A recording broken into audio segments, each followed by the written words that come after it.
Hi guys, welcome back to my YouTube channel. So today I wanted to do a quick video that I'm actually going to put up tomorrow. But basically yesterday I was scrolling through Instagram and I saw someone share their Spotify day list as books.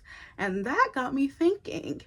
And so I went to Spotify, I screenshotted my Spotify day list and I put it on my story and I asked my followers to recommend me books based on my day list.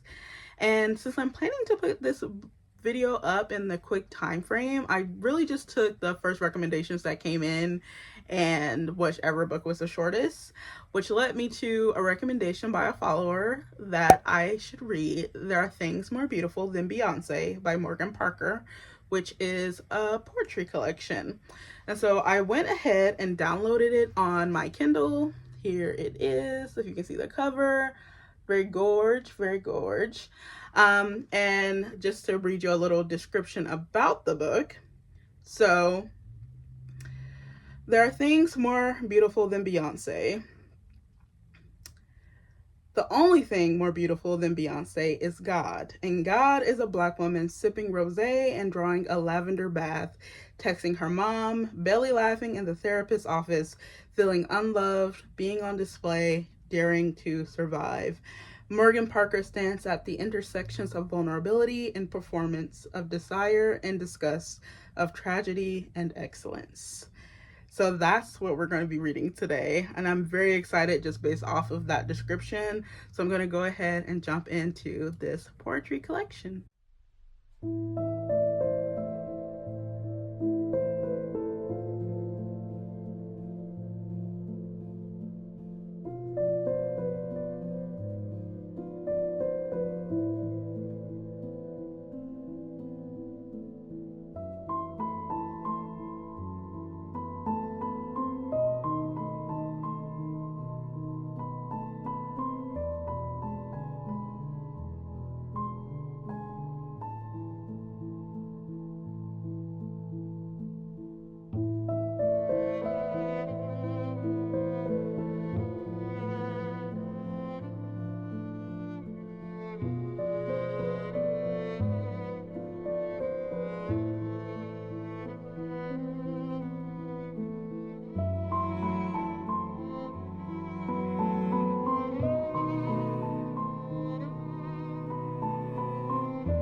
I just got out of the shower.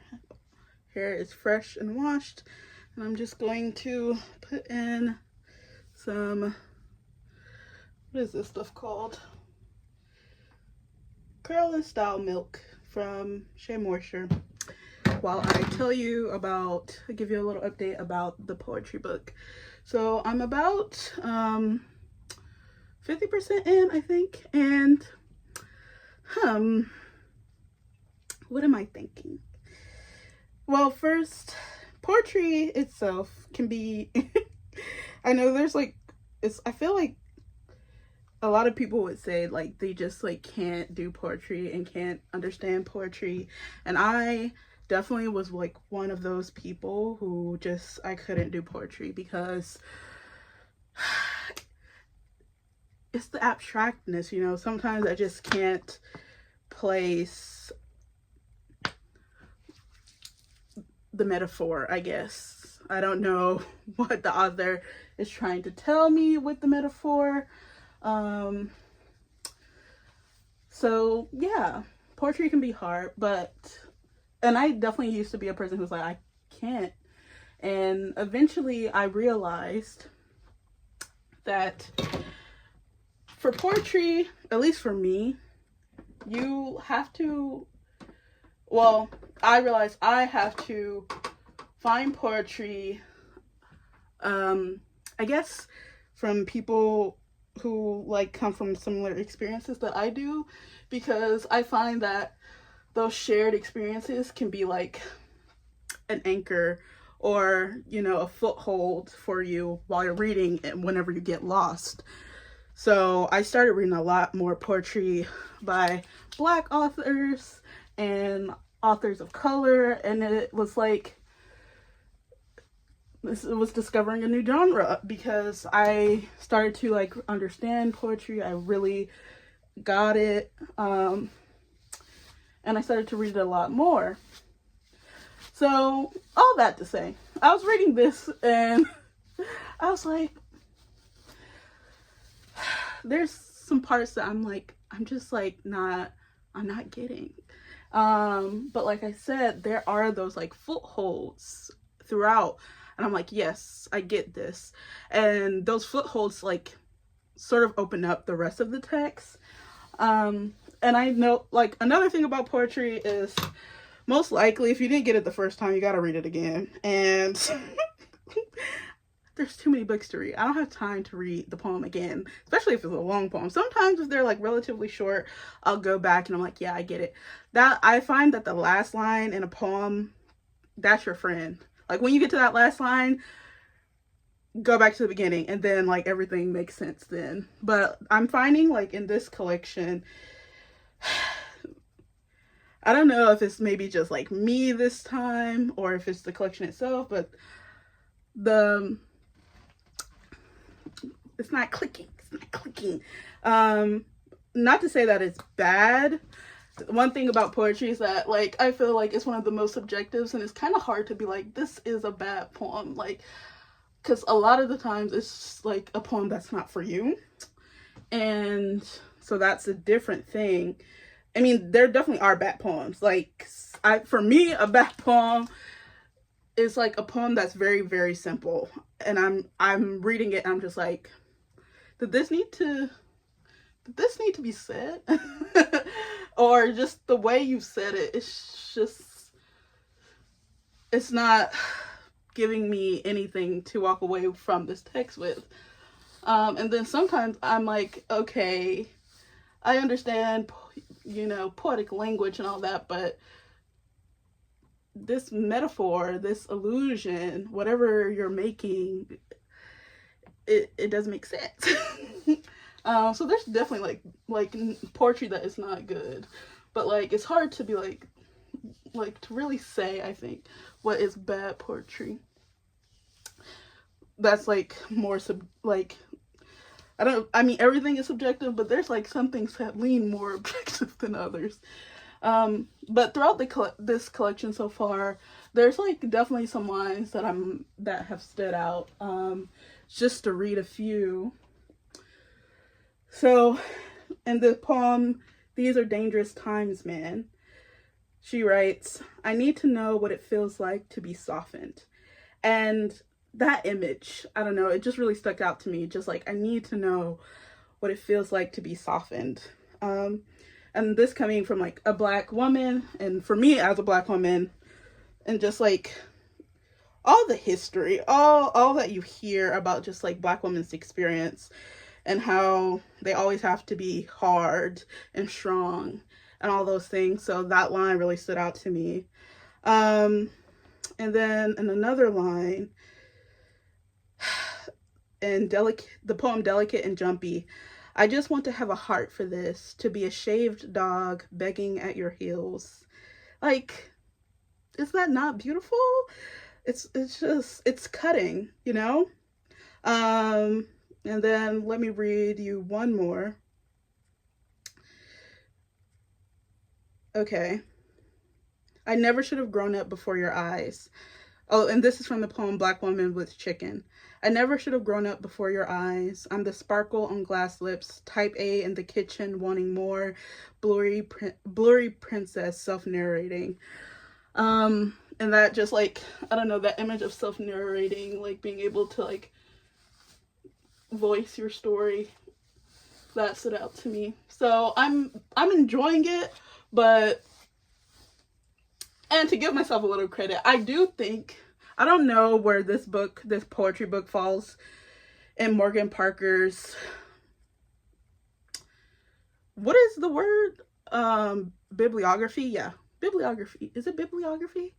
It's not discography. One of those ographies, where this falls for her publishing wise, if it's a debut or not. But for me, I feel I've read some poems in her collection, Other People's Comfort Keeps Me Up at Night, and I feel like those poems in that collection are stronger. So I do think maybe it's also just that this collection like isn't as strong as like some of her other poetry that I've read. Anyways, that is all for now. I'm going to probably read the rest of it tomorrow, and then I'll give you my final update and my rating for this book. That's all for now.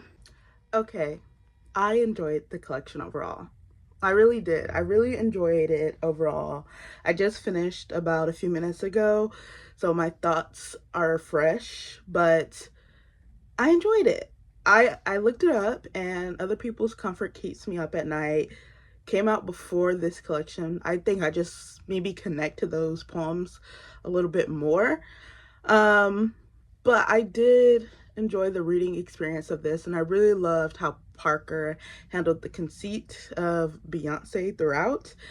I thought that there were some really moving lines, and I'm always nervous to publicly theorize on meaning in poetry, but I feel like Beyonce definitely was.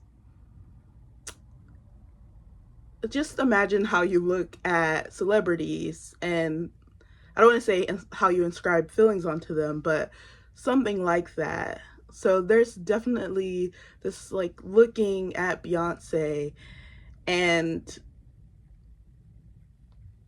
a putting on of emotions on just like what it could mean to be Beyonce. There's a line in the collection where it just goes, Beyonce, are you okay? And it's definitely a very self-reflecting line, like Parker asking herself, is she okay? You know, there's the collection is definitely like self-reflecting, and there's big themes on loneliness and longing. So I'm a person who definitely like connects to books that are about loneliness and longing. So I connected to those emotions of the book, and I just thought the conceit was really well handled throughout the book. I mean, if you like Beyonce, you'll have fun reading the collection because there's a lot of references to her songs throughout. But overall, I just had a good time.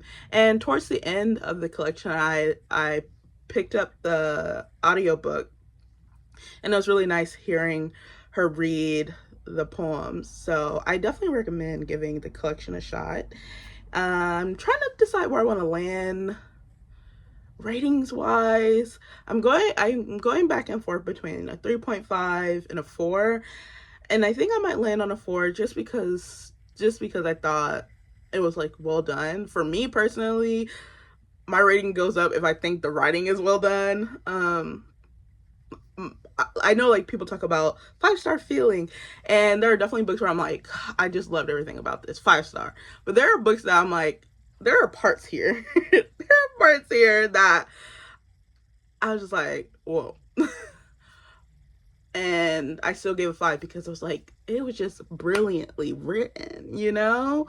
The writing was just phenomenal. So I think I'm gonna land on a 4 just because of how good the writing is. And yeah, that's my opinions on There Are More Beautiful Things Than Beyonce. Give it a read, and I think that's all for this video. So subscribe, like, see you again next week. Bye.